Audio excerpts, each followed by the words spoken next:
You're listening to Free Zone Radio.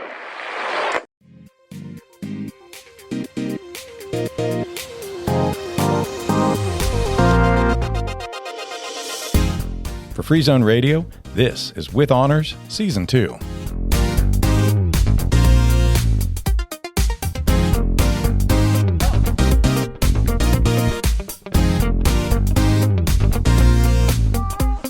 In ancient times, a feast day or a holy day was set aside for the sacred commemoration of something divine. Even the rowdier holidays, like the Roman celebration of Lupercalia on the Ides of February, what we now celebrate as Valentine's Day. But holidays really are for more than sacred worship. They're an excuse for us to gather, to fellowship, to share in the common celebration of a thing. They're for that most essential element of society, community. Nowadays, it seems like we have a month celebration for everything. And folks, that's not a bad thing. Some people would complain that it dilutes the celebration of other things, or it diminishes the importance of other groups. And I would contest that.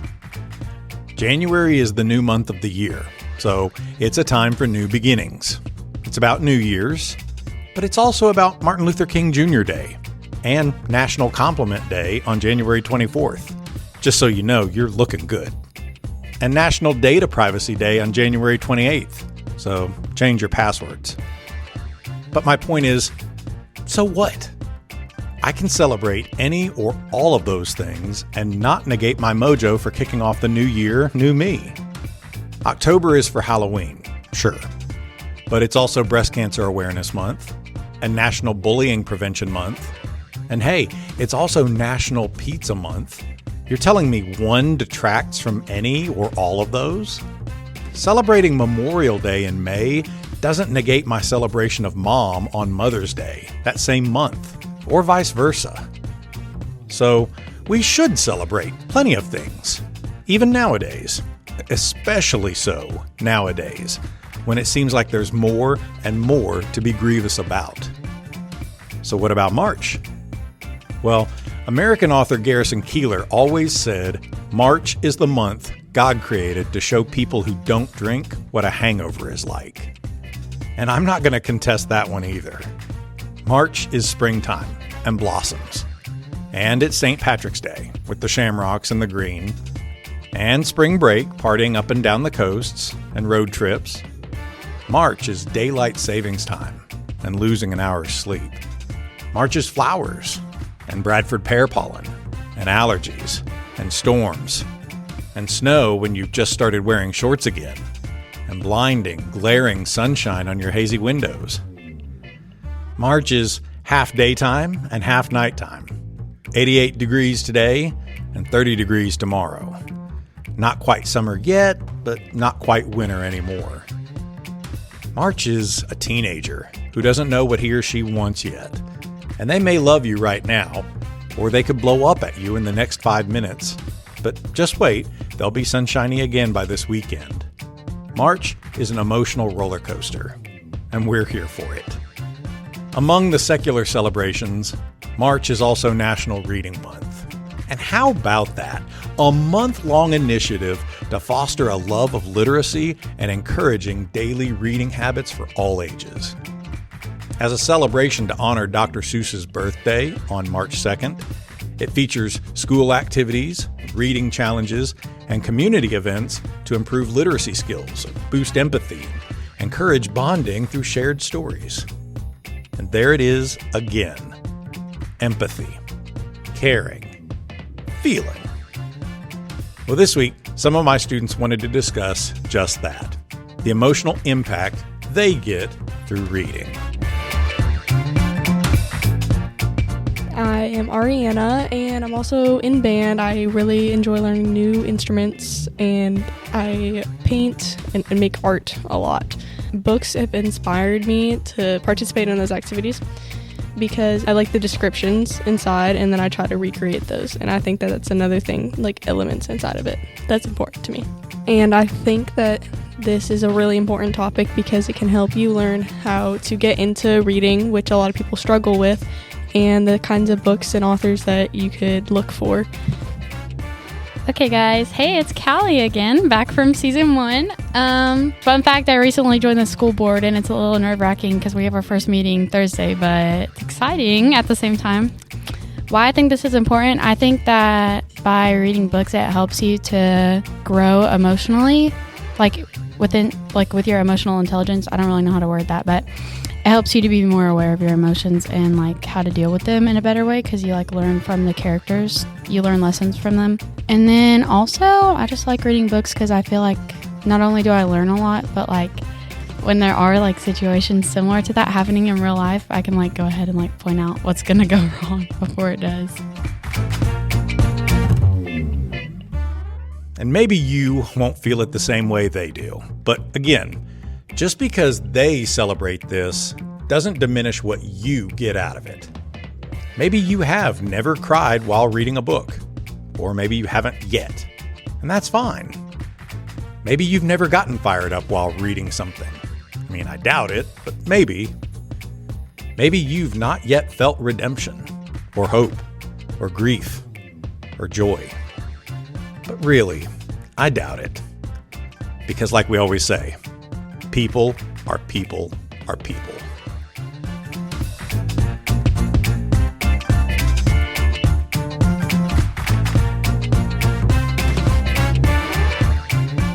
This is your very first episode with us. On a scale of 1 to 10, how scared are you? Probably a good 7. She goes, I do have a lot of anxiety, so. But you are surrounded by good people like Callie and all of the band kids in the hallway, and there's soccer kids everywhere in here. What's to be scared of? It's just a microphone. That is true.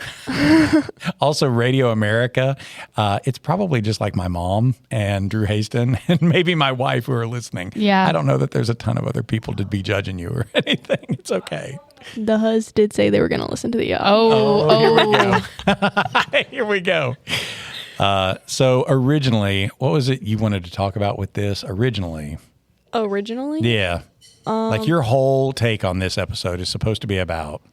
Oh, okay. So my whole take is really there's certain books, the genres really, the horror versus fantasy and romance, and they all kind of bring out different emotions, and they can be similar, but also they can be very different. There's fantasy books that are based on romance, and there's fantasy books that are more scary, but then there's also my personal favorite. I enjoy crying when I read books, and that's an odd thing, and not everybody agrees with that. Not agrees, but they have different opinions, and I just really enjoy deeply rooted emotions inside of books that you can connect different facts and back and forth. I used to be a big reader when I was a kid, and my mom asked me, "Why are you reading so many books all the time?" And I said, "Because I like to cry." That was not it at all. But sure, books do elicit. I mean, good writing elicits a good emotional reaction out of you. Yeah. Well, how about Callie? What kind of books do you like to read personally? My favorite author is John Green. So, In Abundance of Catherine's, Turtles All the Way Down. I kind of like those. I've been trying to get into more, I wouldn't say educational books, but, more classic books, I guess. So, I've read Animal Farm, and I really liked Fahrenheit 451 that we read last year. I don't know if y'all are reading that this year. Hopefully. We are. You'll like it. John Green. And then Emily. If I want a romance book to where I'm actually going to feel, Emily Henry, she's my favorite. I'm actually reading a book by her right now. It's called Great Big Beautiful Life, and I am feeling very angry at this character, the male character, what would you call it? Main male character? No, not the main male character. He's not the antagonist. He's not bad. It's the prospect boyfriend is what I'm going to call him. Okay. She likes him, but he's actually very arrogant, and it's making me very upset. So he's just not a really good person? He's a very good person. He's just very nonchalant, and it's annoying. And he just they're both trying to get the same job. Oh. And that's how they met each other. And so he's just being really weird about it. So yeah. But yeah, I like Emily Henry because her books I get very angry at like the guy characters, and then at the end they just like fall in love and it's all happy, and I like to be happy. So Yep. So no crying around that end. I don't cry. No crying. No, I literally don't cry. I'm being so serious. I never cry. Ever.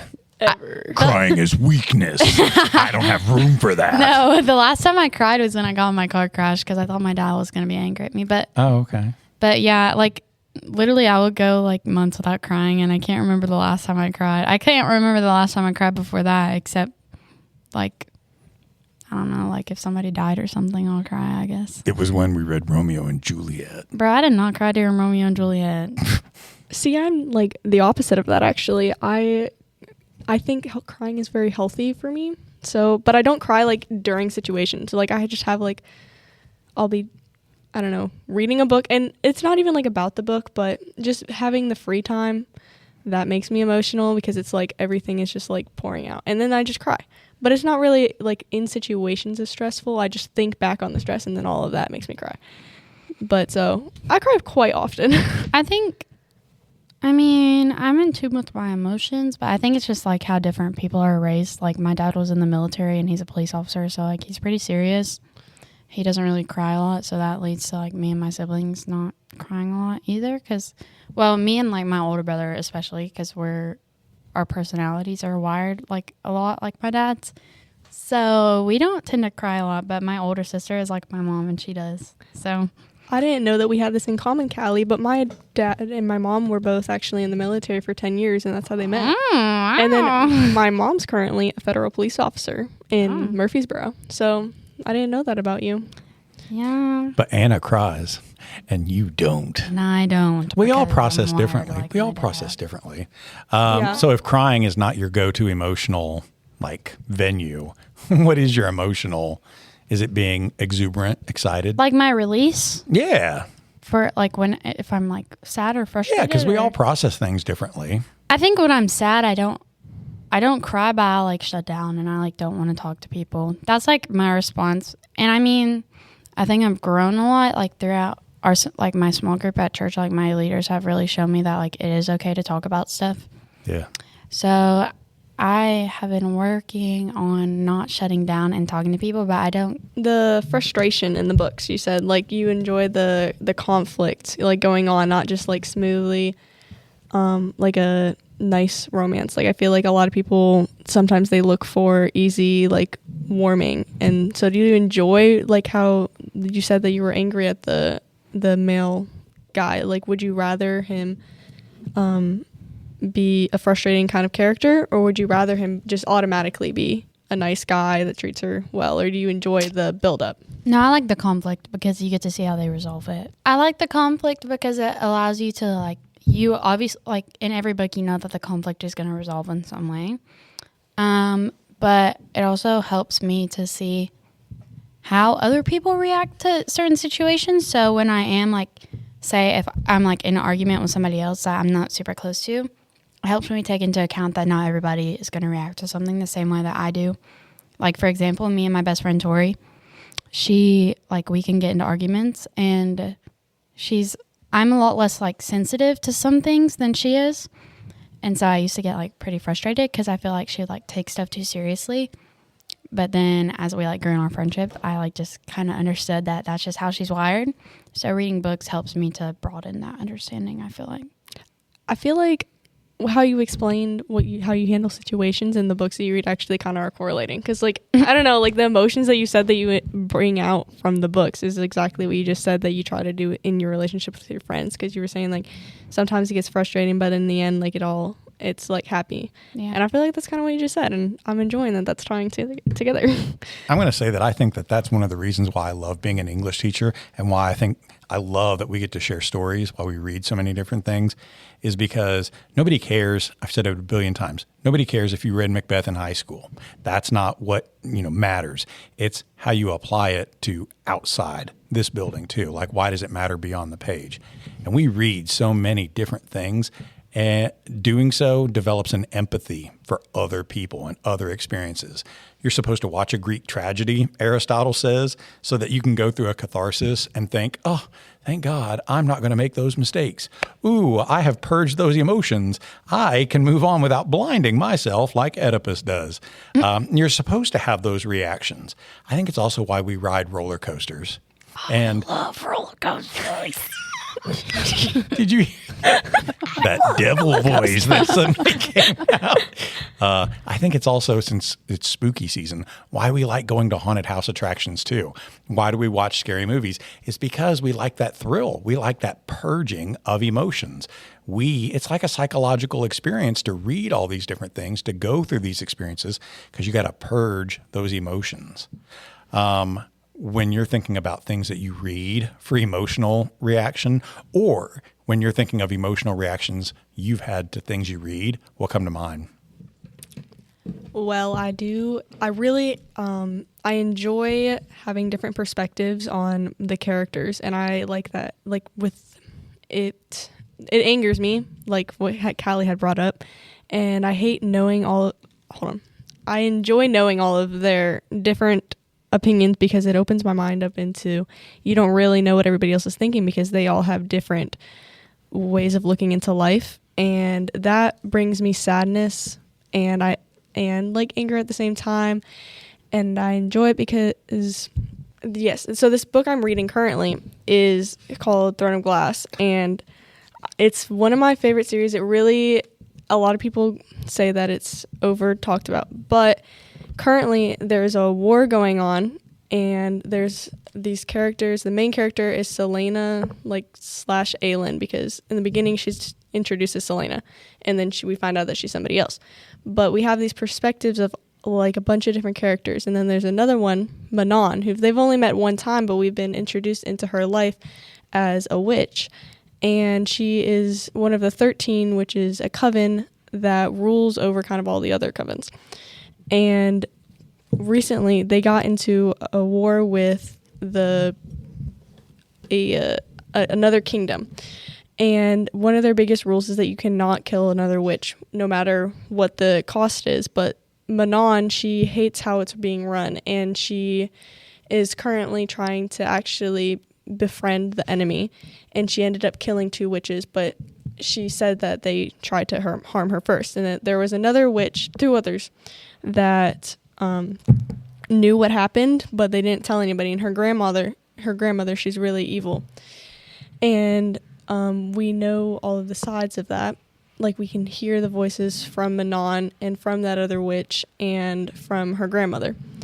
And for example, if something her grandmother did was, this other woman, the one who saw Manon murder the other witch, she had relations with a human, and she was going to have a child, but then it miscarried. So her grandmother actually branded her with something that said unclean on her stomach while giving birth. And while she was giving birth? While giving birth, because it was a stillborn, and said that, and like brutally beat her, and she held her hostage for 9 months, the same amount of time that she would have had to carry the child. And so we know this, but nobody else in the coven knows it. But we know because she shared it with Manon, and Manon has expressed her feelings. And this isn't even introduced until the 5th book. So it's like you have to rethink every other action. And then she kills this witch. And Manon knows this about the woman who knows that Manon killed her. And then she actually goes down for Manon. She tells her grandmother that Manon did not kill her, that she did. And Manon goes in, she's like, I did, and I'm not going to lie about it. And then they're like, okay, well, we're not going to kill you because you're the head of the 13. You're going to kill her, even though she didn't do it. And so they lock her in this dungeon and lock Manon in a different dungeon. And they let the woman from the other coven that Manon had killed.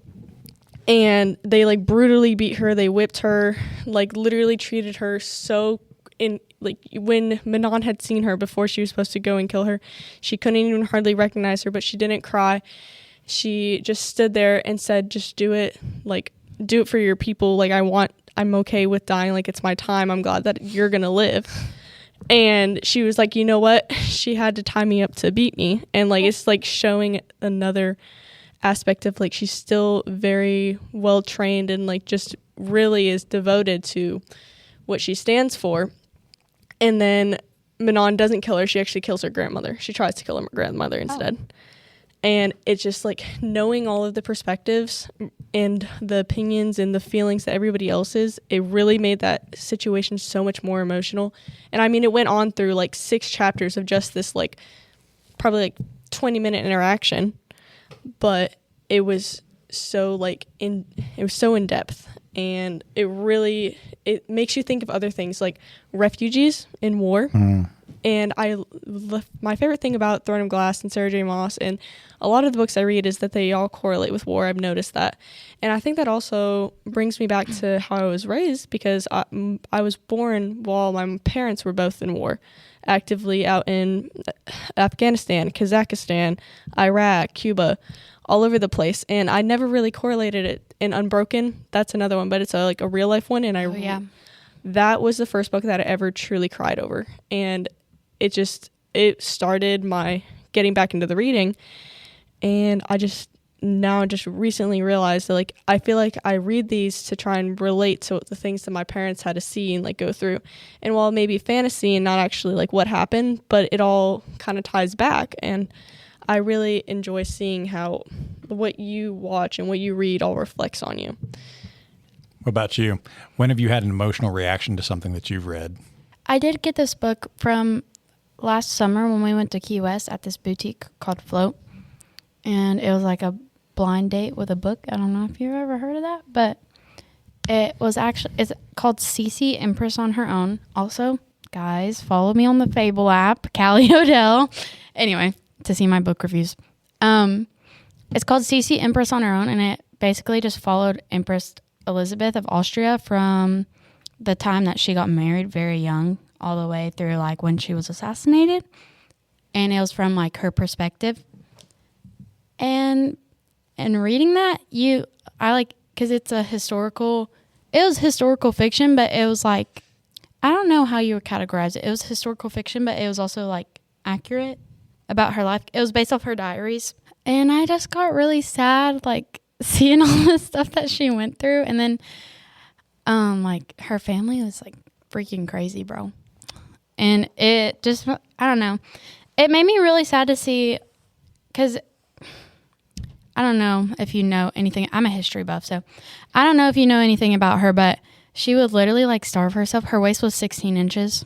And there was just like a lot of things, because she is considered like the most beautiful woman in the world. So just seeing all the stuff that she like did to keep up with her appearance and like to be perfect for everybody, I think it really resonated with me, just because I feel like as a teenage girl, I've struggled with a lot of like self-image issues and stuff like that, and just like feeling like I have to be perfect all the time. So seeing that people like struggle with that even back then just like kind of hit me hard. And I didn't cry, guys. I didn't cry, but I was just really upset. This is a really bad habit that I have. When I start a book, I will go to the last page and see like the last sentence or the last word. You cut ahead to see how it ends. No, I just read like the last sentence or the last word. She glimpses at the very last. Why do you do that? I don't know.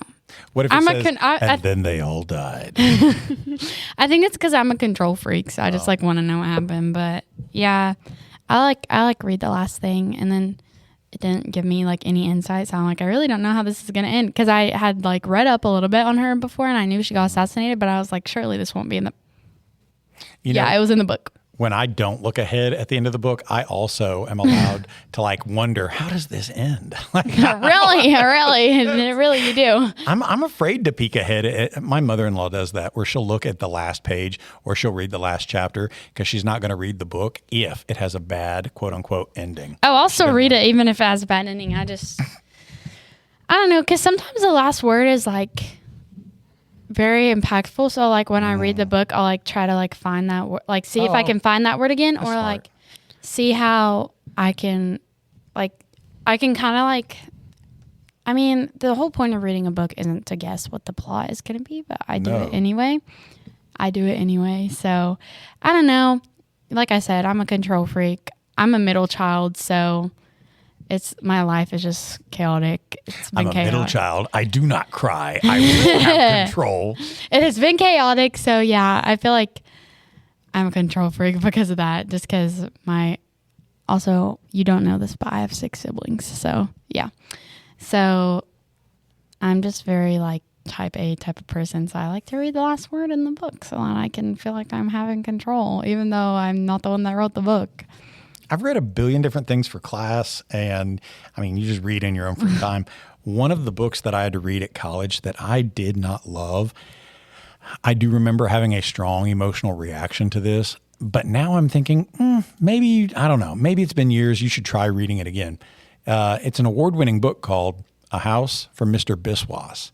And I remember being so angry at the main character because he felt like such a failure to launch. Like, why are you such a stupid human being? Like, why are you just such a bad person? I mean, he was not evil like Macbeth or anything like that, but it's like, you're just a failure. You're just a whiny baby coward about these things. Why are you letting these things happen? And I remember not liking that character so much, I just wanted to stop reading the book. But I don't know. It's been... Golly, it's been 20 years, so maybe I should try reading this award-winning book again. I literally just finished a book called What We Found in Hallelujah. I forgot who the author was, but when I tell you, I literally complained about this book to everybody I saw when I started it because I hated it. And I have like this thing, I guess I like hold myself to this expectation that once I start a book, I'm not going to like stop reading it. I just have to read it all the way through to the end because I feel like, I don't know, like something in me will feel like it's like incomplete. Like the book is incomplete since I like just quit in the middle. So I'm hoping that I can like reread it and maybe it'll get better, but I'm just going to wait a little bit. Also, I got the musical Dear Evan Hansen? I know of it. Yes. I got it in book form. Oh, golly. I love that musical. I got a book. Funny. Yeah, I like to go to Goodwill to get books. And so because they're only like $2. And I don't want to pay $21 for a book. But I went to Goodwill and I got like 3 books and that was one of them. And I haven't started reading it yet, but I have a feeling I'm going to hate it before it even starts because I know it's a musical and I've seen the musical, but I'm like, how are y'all going to put this in book form? Because then I'm going to be like reading it in a song voice. I wanted to go back to you talking about how one of those books that you had read had helped you with your personal, but helped you understand that other people also struggle with that. And I had a similar occurrence when I read Unbroken, which is going to sound a little off because it is a history book about a POW. But in 7th grade, I had a really, really bad habit of like, people would call me fat when I ate, even though like I look back at pictures and I wasn't. And we had assigned tables and they would literally take my food and throw it on the ground. Like, and they would just tell me I was like fat. And so I literally starved myself, and anytime that I would eat, I would be like so nauseous to eat, but then by the time that I would eat, I would get nauseous and throw up, or I would just feel fat from eating a lot. Yeah. And like obviously like I knew I wasn't fat, but I also didn't I was wondering why people thought that way of me or said that they did. But then in 8th grade, we read that book and it really made me very grateful for life. Like I had never really had such a appreciation for everything that I had. Like I should never not take food and like starve myself because there's people who have really experienced things like that, but they didn't choose to. And it's hard. Yeah. And so they went through such horrible things, and I chose to starve myself even though I had the opportunities not to, and I just felt very ignorant to what happens around the world. Yeah. And I feel like that helped me a lot with obviously I still struggle with that, but when I think about that, I just think back to like things that other people have had to go through, and it's easier for me to be like, okay, well, that's healthy, like you deserve that, when those people were like dying to experience the things that I get freely. Yeah. But what a great thing, like the reading of seeing other people's lives, of getting to experience all these other things, brings us that commonality that you are not alone. You're not the only person who's ever had to live through this, who's had to experience that. And there's comfort that can be found. There's examples that you can follow and learn how to live by the examples of others. We learn to live through the suffering of others too. And I think that brings a lot of people comfort to think, maybe I'm suffering right now. Maybe this is a really terrible moment in my life right now, but there's room for me to get out of this too. And it is not the end point right here, because you still have so much more success ahead of you in your life. You said this was during middle school. Yeah. Middle school is horrible. Middle school, fight me. Middle school is like the worst time. I don't hated middle know. school. This year, junior year is really kicking me in the booty right now. It's a little sophomore. Junior year's tough. Junior year is really tough. Bro, that AP statistics class. Junior year classwork, job, like all that stuff really starts to stack up. I'm just saying, okay, junior year is challenging. Sophomore year's fun. It's supposed to be. But middle school was just horrible. Well, I just feel like I don't get to experience the sophomore fun because I am busy every single day of the week until 10 o'clock at night. Yeah. So it's really hard to balance that and get to experience the joy out of it when I am constantly busy. Well, hopefully you're finding joy here, at least during first block. Yeah, I enjoy it. It's just Not when you show them those scary videos I in know. Well, Not when you make them read and do not when other you things make people too. cry. Oh, he's going to make you write about it. Here we go. I really enjoy English class. It's my favorite. I just feel like a failure because I'm not doing well. No, that's not true at all. Well, he'll beat you up if you say that. I literally cried because I accidentally turned something in. I did cry that one time because I thought he was going to hate me because I turned it in assignment. And she never has emotional reactions. does she? I am an academic overachiever. I also love that she framed it. He's going to beat you up. He will beat you. No, not at all. I would never have said you're a failure. I would never have said that you don't have the ability or the mindset or the talent to be in here. Why do you think you're struggling? I am very used to getting like good grades. And this year I feel like because I've taken on a leadership role in band, I've started a brand new sport, which I have to practice extra for. And it's just, I know I really enjoy the class and I enjoy like being able to have discussions, and I understand all of it, but it's just kind of hard to find the time to put the more effort in that I know that I could be putting in, and I know that I have the brains for, but it's just like I'm not showing that through my grades. What do you feel like you have been unsuccessful on in the first 9 weeks? Well, I have like 4 missing assignments. Oh, well, that's a problem. Yeah.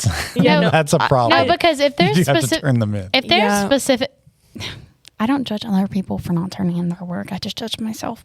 No, I do judge. I do judge myself because I think that the work could be completed. Yeah. It's just pushing past the mental barrier. I know there was definitely a lot of stuff that I struggled with in here first semester too, because this English class is a lot different than any English class that you'll be in.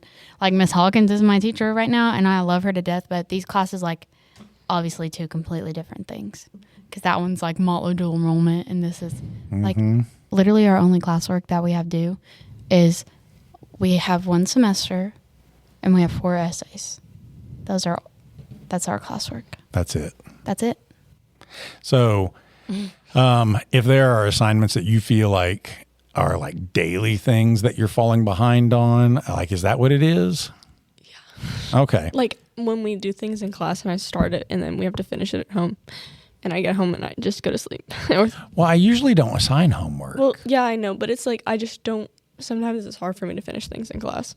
Are you talking to other people during class? Okay, teacher. Okay, I do that, but even when I try to like sit away from them and I lock in, it's just like, I don't know. I'm really trying. Like my soccer season is ending. The grades will be up next quarter. Hopefully. Yeah. So I had you in Socratic Circle today. You were one of the lucky 12 people in the Socratic Circle. I feel like you did a brilliant job. I don't know why I'm whisper talking into a microphone. I can always dial down. I feel like you did a brilliant job in Socratic Circle today, because so many times people will say, I feel like, I think that, well, I just think. But you kept pointing back to when he says this, word choices like this, imagery like that makes me assume, Like, that's what we're supposed to be doing. And not even just referencing the specific details. Like, you had great L2 assumptions. And you were talking about your L3 matters beyond the page because you were doing all of that. Like, that's what an honors kid's supposed to be doing. What are y'all reading right now? Ooh, poetry. Lyric poetry. Oh, yeah, I did read your poetry in math class. In math class. Sorry, guys. Math class. I went away.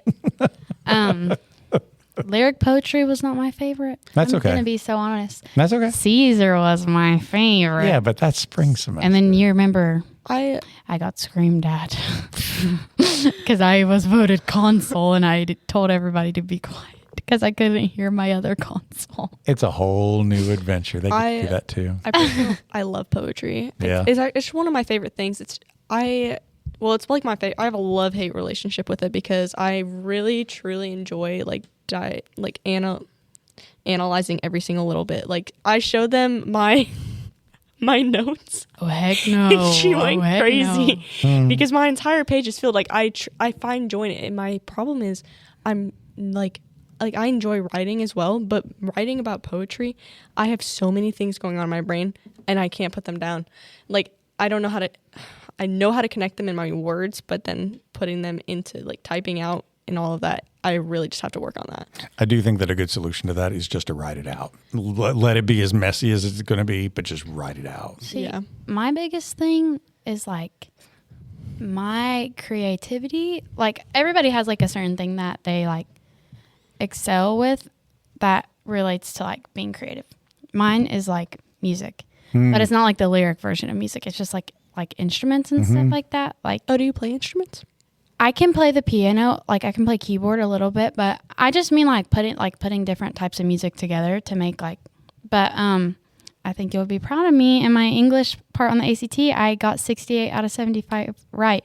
So what I was basically saying is like analyzing stuff like that is where I get tripped up because that's not like my creative spot. I feel like a lot of people are like very creative with like music and like writing and stuff like that. Like, if you're good at writing, you'd probably be good at writing like music and stuff or like poetry. But you literally sit here in these conversations. You literally sit here in this class. You literally sit with your friends and talk about the meaning of things. How can you say you're not good at creative thinking?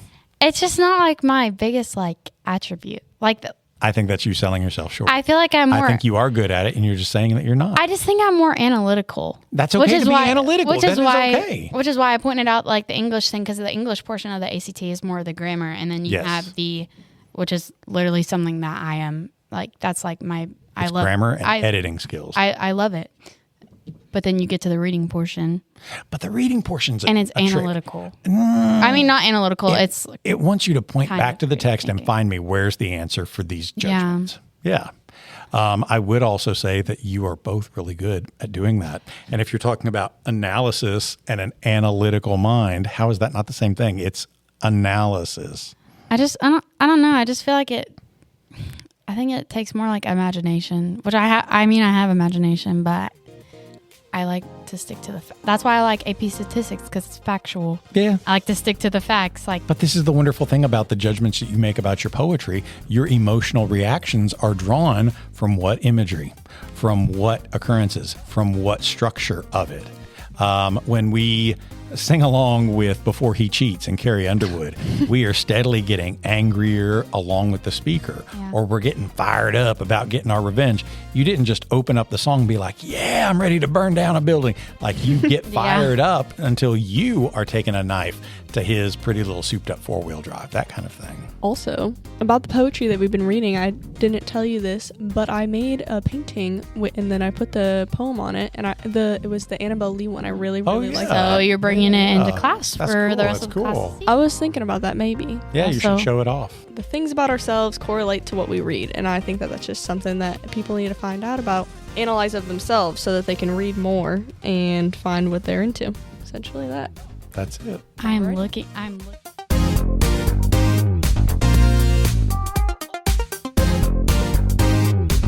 With Honors is a Free Zone radio production, produced here in Sparta, Tennessee. You can find more of our shows here on Spotify, YouTube, Apple Podcasts, wherever you listen to great content. Check out our new show, Second Stage, premiering this season, as well as our brother podcast, A Deadman's Books and Haston Curation.